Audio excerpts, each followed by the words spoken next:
నమస్కారం ETV news కి స్వాగతం ఈనాటి ముఖ్యాంశాలు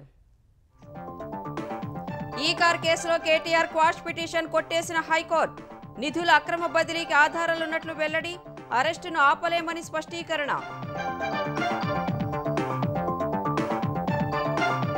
హైకోర్టు తీర్పును సుప్రీంలో సవాలు చేసిన కేటీఆర్ అవినీతికి పాల్పడలేదన్న మాజీ మంత్రి నిరూపిస్తే హ్యాబిట్స్ లో ఉరి తీయొచ్చని వ్యాఖ్య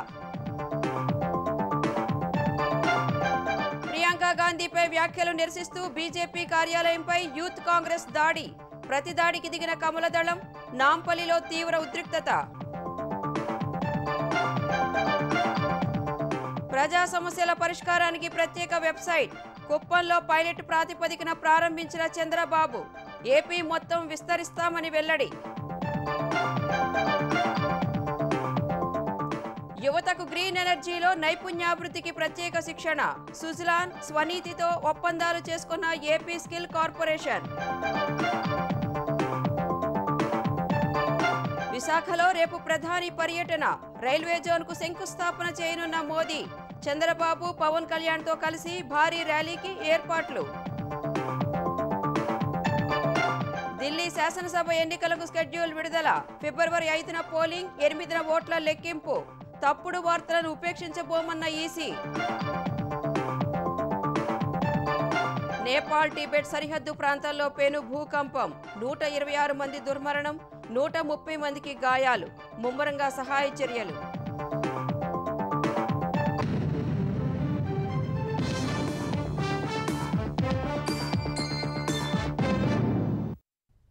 ఫార్ములా ఈ కార్ రేస్ కేసులో బీఆర్ఎస్ కార్యనిర్వాహక అధ్యక్షుడు కేటీఆర్కు హైకోర్టులో నిరాశ మిగిలింది. కేటీఆర్ వేసిన క్వాష్ పిటిషన్ను హైకోర్టు కొట్టేసింది. ఇదే సమయంలో కేటీఆర్ను మరో 10 రోజులు అరెస్టు చేయకుండా ఉత్తర్వులు ఇవ్వాలన్న విజ్ఞప్తిని తోసిపుచ్చింది.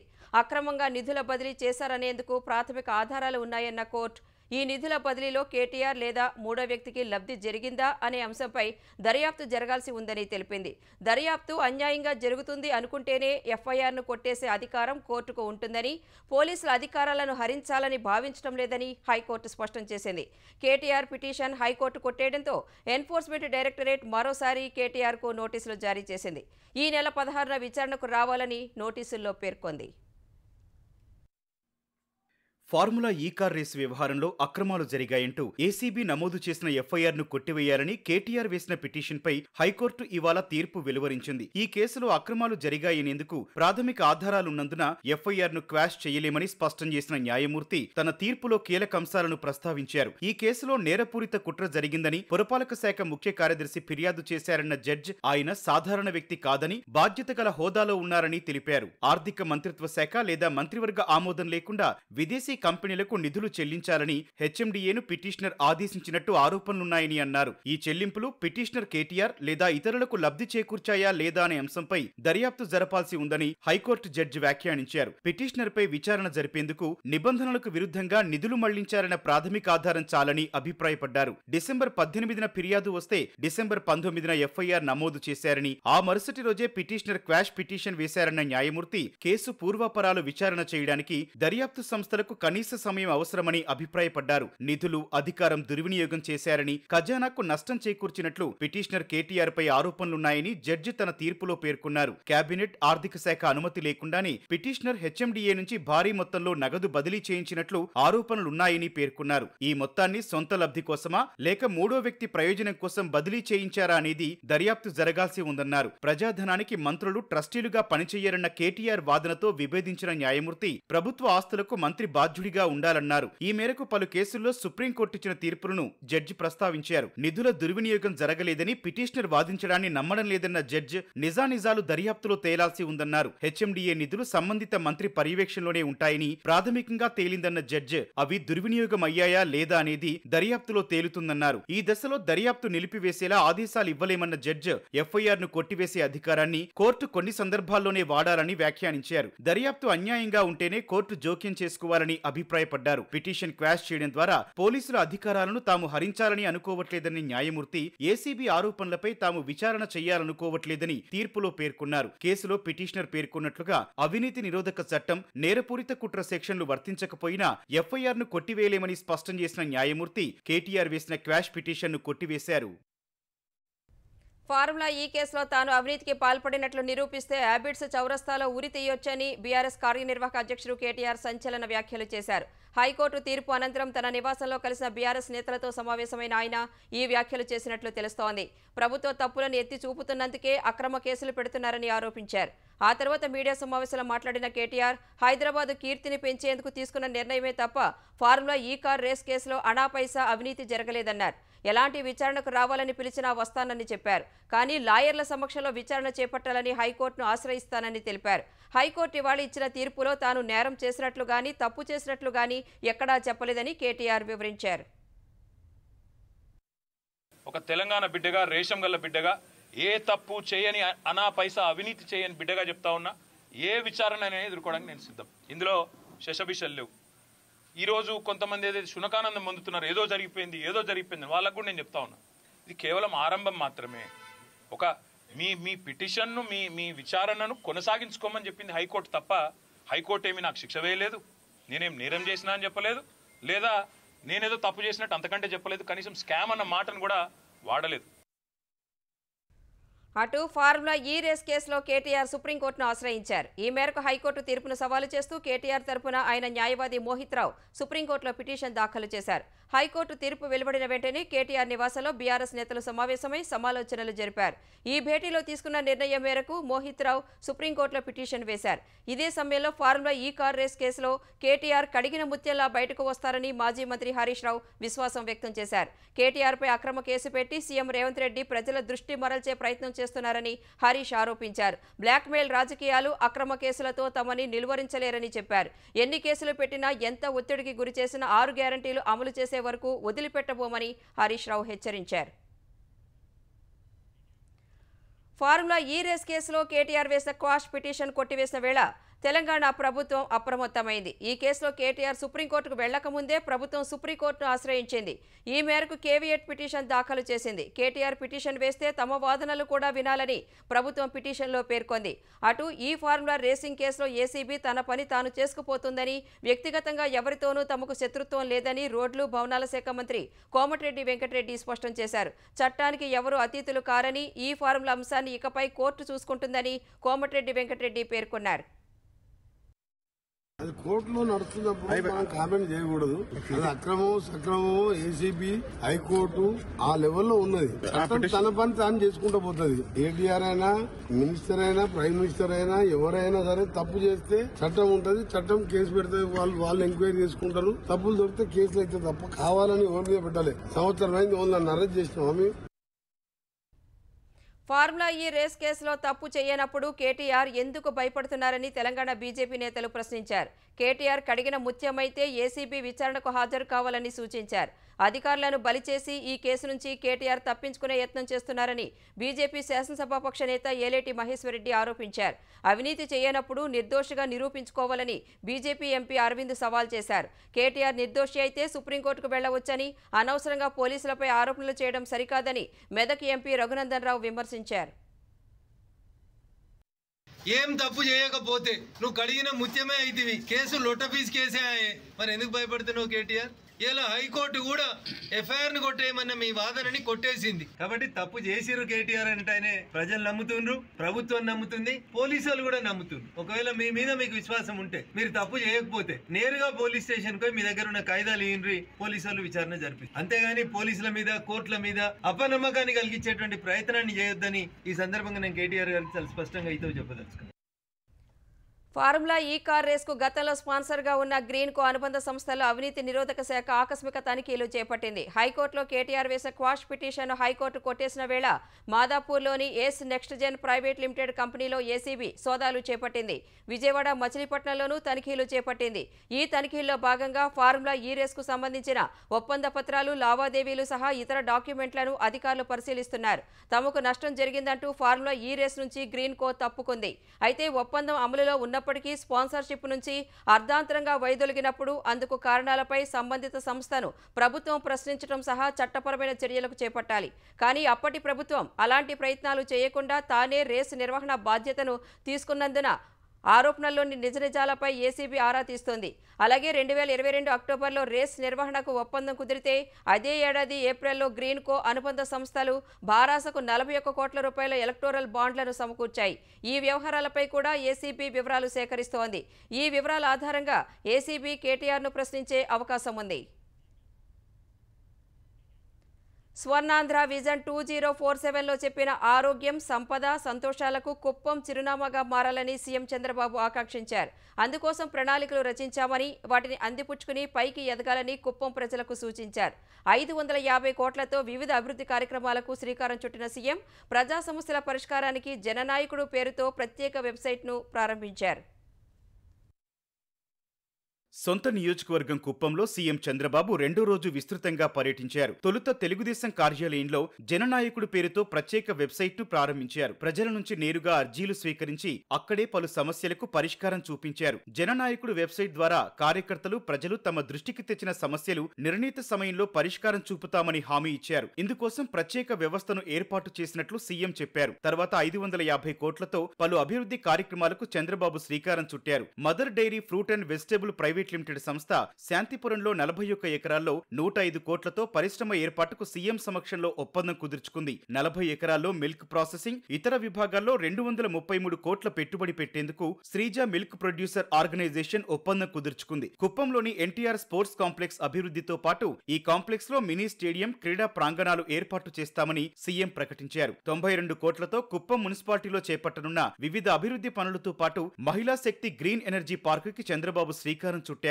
నేను సమైక్య ఆంధ్రప్రదేశ్ లో కూడా నేను కుప్పంలో ప్రారంభించి రాష్ట్రం అంతా దాన్ని అమలు చేశాను. ఇప్పుడు కూడా అలాంటి ఆలోచనలు చేస్తున్నాను. నాకు ఏదైనా స్ఫూర్తి ఇస్తుందంటే అది కుప్పం ప్రజానీకం అని మరొక్కసారి మీ అందరికీ తెలియజేస్తున్నా. నేను ఒకే ప్రిన్సిపల్ పెట్టుకున్నాను, వెల్తీ, హెల్తీ, హ్యాపీనెస్ సొసైటీ. నా ఆశయం అది కుప్పమే చిరునామా కావాలి రాష్ట్రానికి అని చెప్పి నేను ఆకాంక్షిస్తున్నా. అది చేస్తామని చెప్పి కూడా నేను మీకు తెలియజేస్తున్నా. మీరు ఎంత సద్వినియోగం చేసుకుంటే అంత ముందుకు పోయే అవకాశం వస్తుంది. మీరు బాగుపడతారు, నాలో కూడా ఉత్సాహం పెరుగుతుంది. దానివల్ల ఇంకా ఎక్కువ తీసుకొచ్చి ఇక్కడ మంచి అభివృద్ధి కేంద్రంగా తయారు చేస్తాం. కుప్పం ప్రాంతాన్ని ఒక డైనమిక్ సెంటర్ గా తయారు చేస్తానని చెప్పి తెలియజేసుకుంటూ జై హింద్. ప్రతి కార్యక్రమాన్ని తాను నిరంతరం పర్యవేక్షిస్తామన్న చంద్రబాబు 3 నెలల్లో మళ్లీ కుప్పం పర్యటనకు వస్తానన్నారు. అప్పటిలోపు పనులన్నీ పూర్తి కావాలని సీఎం స్పష్టం చేశారు.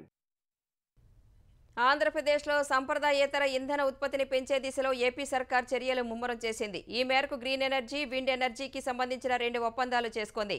ఏపీ విద్యాశాఖ మంత్రి నారా లోకేష్ సమక్షంలో Suzlon energy limited, Andhra Pradesh skill development corporation, AP SSDC మధ్య ఒప్పందం జరిగింది.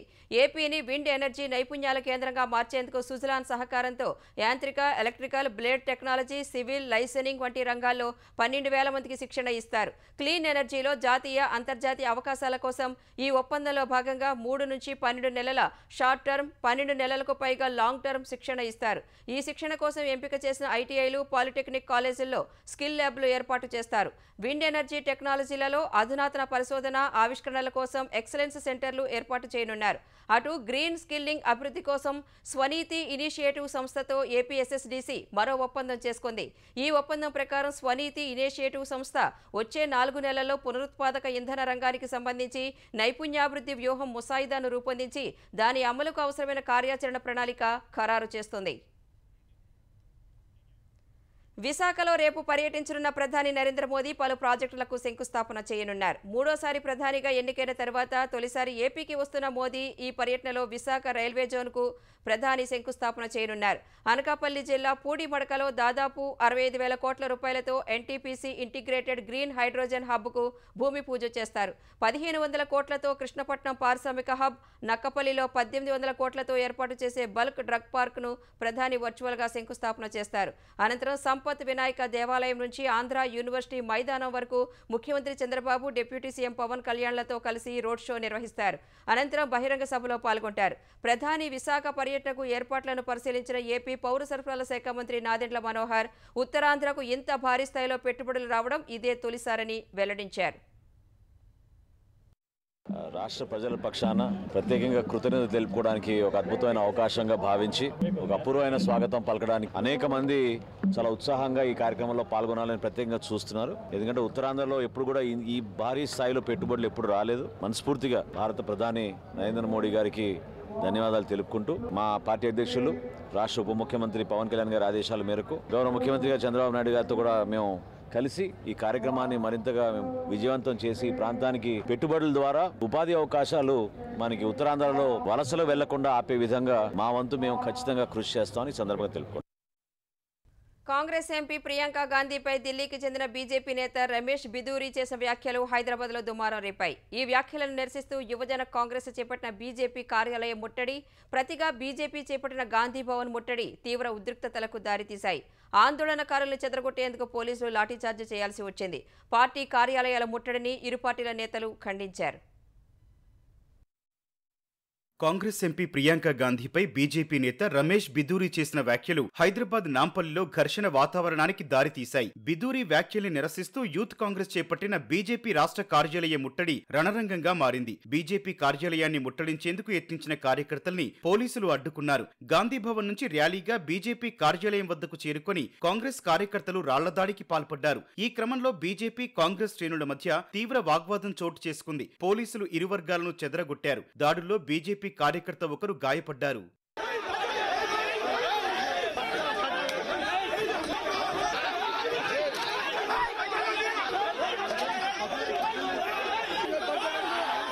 బీజేపీ కార్యాలయంపై దాడిని ఖండించిన ఆ పార్టీ నాయకులు గాంధీ భవన్ ముట్టడికి యత్నించారు. గాంధీ భవన్ కు ర్యాలీగా బయలుదేరిన బీజేపీ కార్యకర్తలపై పోలీసులు లాఠీచార్జ్ చేశారు. అయినా వెనక్కి తగ్గని బీజేపీ శ్రేణులు గాంధీ భవన్ వద్ద బారికేడ్లు తొలగించి ఫ్లెక్సీలు చించేసి లోపలికి చొరబడేందుకు యత్నించారు. పోలీసులు పలువురిని అరెస్టు చేసి ఠానాకు తరలించారు. ఈ ఘటనతో గాంధీ భవన్ వద్ద ఉద్రిక్త వాతావరణం నెలకొంది.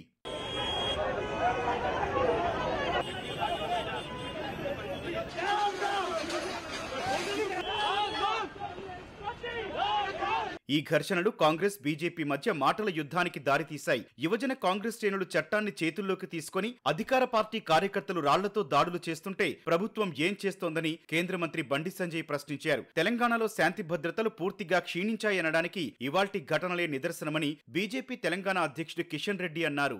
కర్రలతో రాళ్లతో దాడులు చేయడం, పోలీసులు ప్రేక్షకప్రాప్త పోషించారు. రక్తం వచ్చే విధంగా రాళ్లతో కర్రలతో కొట్టడం ఇది ఎక్కడ సమంజసం అని అడుగుతా ఉన్నాం. భారతీయ జనతా పార్టీ తలుచుకుంటే కాంగ్రెస్ పార్టీ కార్యకర్తలు రోడ్ల మీద తిరగలేరనే విషయాన్ని సందర్భంగా హెచ్చరిస్తా ఉన్నాను. ఇది ముఖ్యమంత్రి గారు బహిరంగంగా దీనిపైన సంజాయిషి ఇవ్వాల్సిందిగా నేను డిమాండ్ చేస్తా ఉన్నాను.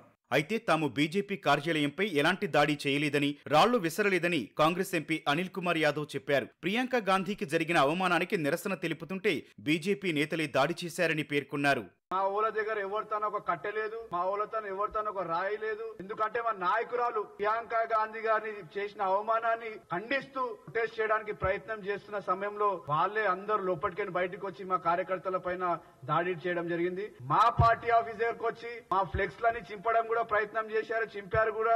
ఏం మెసేజ్ ఇవ్వాలనుకుంటున్నారు అంటే మీరు గుండాలా?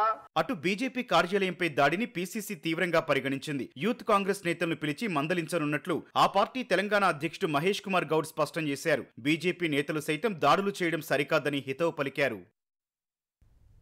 మార్చి నెలాఖరులోగా రెండో దశ మెట్రో డీపీఆర్లు పూర్తి చేయాలని అధికారులను సీఎం రేవంత్ రెడ్డి ఆదేశించారు. శామీర్పేట మేడ్చల్ మెట్రో లైన్ ప్రారంభంలో భారీ జంక్షన్ ఏర్పాటు చేయాలని సూచించారు. జూబ్లీహిల్స్లోని సీఎం నివాసంలో అధికారులతో రేవంత్ రెడ్డి సమీక్ష నిర్వహించారు. మెట్రో డీపీఆర్లకు కేంద్రం ఆమోదం వస్తే ఏప్రిల్ నెలాఖరుకు టెండర్లు పిలవాలని అధికారులకు సీఎం ఆదేశాలు జారీ చేశారు. ఈ మేరకు మెట్రో మార్గాల భూసేకరణను వెంటనే పూర్తి చేయాలన్నారు. హెచ్జీసీఎల్ కింద రేడియల్ రోడ్ల నిర్మాణం చేపట్టాలన్న రేవంత్ రెడ్డి ఎలివేటెడ్ కారిడార్ల నిర్మాణాన్ని వీలైనంత త్వరగా ప్రారంభించాలని ఆదేశించారు. సామాజిక మాధ్యమాల్లో అసభ్యకరమైన పోస్టులు పెట్టించారన్న కేసులో వైసీపీ ఎంపీ అవినాష్ రెడ్డి పిఏ రాఘవరెడ్డిని పోలీసులు అదుపులోకి తీసుకున్నారు. ఈ కేసులో ముందస్తు బెయిల్ కోసం రాఘవరెడ్డి దాఖలు చేసిన పిటిషన్ను హైకోర్టు తిరస్కరించింది. ఆ వెంటనే రాఘవరెడ్డి ఇంటికి వెళ్లిన పులివెందుల పోలీసులు విచారణ కోసం ఆయనను స్టేషన్కు తీసుకువెళ్లారు. సామాజిక మాధ్యమాల్లో అసభ్యకరమైన పోస్టులు పెట్టిన కేసులో కడప జైల్లో ఉన్న వర్రా రవీందర్ రెడ్డితో ఆ పోస్టులను పెట్టించారనే అభియోగాలను రాఘవరెడ్డి ఎదుర్కొంటున్నారు. మరోవైపు వర్రా రవీందర్ రెడ్డిని 2 రోజులు పోలీస్ కస్టడీకి కడప కోర్టు అనుమతించింది. ఈ మేరకు రేపు ఎల్లుండి పోలీసులు రవీందర్ రెడ్డిని ప్రశ్నించనున్నారు. ఎస్సీ మహిళ హత్య కేసులో వైసీపీ మాజీ ఎంపీ నందిగం సురేష్కు సుప్రీంకోర్టులో కూడా చుక్కెదురైంది. ఆయన దాఖలు చేసిన బెయిల్ పిటిషన్ను సుప్రీంకోర్టు కొట్టేసింది. వైసీపీ హయాంలో వెలగపూడికి చెందిన ఎస్సీ మహిళ మరియమ్మ హత్య కేసులో నందిగం సురేష్ను పోలీసులు అరెస్టు చేశారు. ఈ కేసులో బెయిల్ ఇవ్వాలంటూ ఆయన సుప్రీంకోర్టును ఆశ్రయించారు. నందిగం సురేష్ తరపున సీనియర్ న్యాయవాది కపిల్ సిబాల్ వాదించగా ఏపీ ప్రభుత్వం తరపున సిద్ధార్థ లూత్రా వాదనలు వినిపించారు. ఇరుపక్షాల వాదనల తర్వాత నందిగం సురేష్ బెయిల్ పిటిషన్ను సుప్రీంకోర్టు తిరస్కరించింది.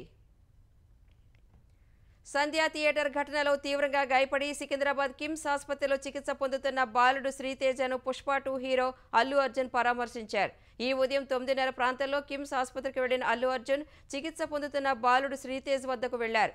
అక్కడ అతడి ఆరోగ్య పరిస్థితిపై వైద్యులను అడిగి తెలుసుకున్నారు. శ్రీతేజకు మెరుగైన వైద్యం అందించాలని కోరారు. శ్రీతేజ తండ్రితో మాట్లాడిన అల్లు అర్జున్ ఆయనకు ధైర్యం చెప్పారు. నేపాల్ టిబెట్ సరిహద్దును ఈ ఉదయం పెను భూకంపం కుదిపేసింది. ఈ భూకంపం దాటికి టిబెట్లోని జగాజే నగరంలో 126 మంది చనిపోయినట్లు చైనా ప్రకటించింది. మరో 188 మంది గాయపడినట్లు తెలిపింది. నేపాల్ సరిహద్దులోని టిబెట్ అటానమస్ రీజియన్ జిగేజ్ పరిధిలోని జింగ్రీ కౌంటీలోని సోగో టౌన్షిప్ను భూకంప కేంద్రంగా గుర్తించారు. 10 కిలోమీటర్ల లోతులో సంభవించిన భూకంప తీవ్రత రిక్టర్ స్కేలుపై 7.1గా నమోదైంది. భూకంపం దాటికి పలు ఇళ్లు నేలమట్టం కాగా ప్రభావిత ప్రాంతాల్లో సహాయ పునరావాస కార్యక్రమాలు చేపట్టాలని చైనా అధ్యక్షుడు షీ జిన్పింగ్ ఆదేశించారు. నేపాల్లో కూడా భూమి కంపించగా కాఠ్మండూలో ప్రజలు భయంతో ఇళ్ల నుంచి బయటకు పరుగులు తీశారు. అయితే ఆస్తి ప్రాణనష్టం జరిగినట్లు ఎలాంటి సమాచారం లేదని అధికారులు తెలిపారు. భూటాన్, బంగ్లాదేశ్ సహా మన దేశంలోని పశ్చిమ బెంగాల్, బీహార్లో ప్రకంపనలు వచ్చాయి. బీహార్లో పట్నా, మధుబని, ముంగర్, షియోహర్, సమస్తీపూర్, ముజఫర్పూర్, కటిహార్, దర్భంగా, తూర్పు, పశ్చిమ చంపారన్ జిల్లాల్లో ప్రకంపనలు వచ్చాయి. ఢిల్లీ అసెంబ్లీ ఎన్నికల నగారా మోగింది. ఢిల్లీలోని మొత్తం 70 అసెంబ్లీ స్థానాలకు ఒకే విడతలో ఫిబ్రవరి 5న పోలింగ్ నిర్వహించనున్నట్లు కేంద్ర ఎన్నికల ప్రధాన కమిషనర్ రాజీవ్ కుమార్ ప్రకటించారు. ఈ మేరకు షెడ్యూల్ విడుదల చేసిన ఆయన ఫిబ్రవరి 8న ఓట్ల లెక్కింపు చేపట్టనున్నట్లు వెల్లడించారు. ఈ నెల 10న ఎన్నికల నోటిఫికేషన్ విడుదల చేయనున్నట్లు చెప్పిన రాజీవ్ కుమార్ నామినేషన్లు దాఖలు చేసేందుకు జనవరి 17 ఆఖరి తేదీగా పేర్కొన్నారు. ఢిల్లీ ఎన్నికల్లో ధనబలంపై ఉక్కుపాదం మోపుతామన్న ఆయన పెద్ద ఎత్తున తనిఖీలు చేపట్టనున్నట్లు పేర్కొన్నారు. సామాజిక మాధ్యమాలను కూడా ఈసీ పర్యవేక్షిస్తుందని చెప్పారు. తప్పుడు వార్తలను ప్రచారం చేస్తే కఠిన చర్యలు తప్పవని హెచ్చరించారు.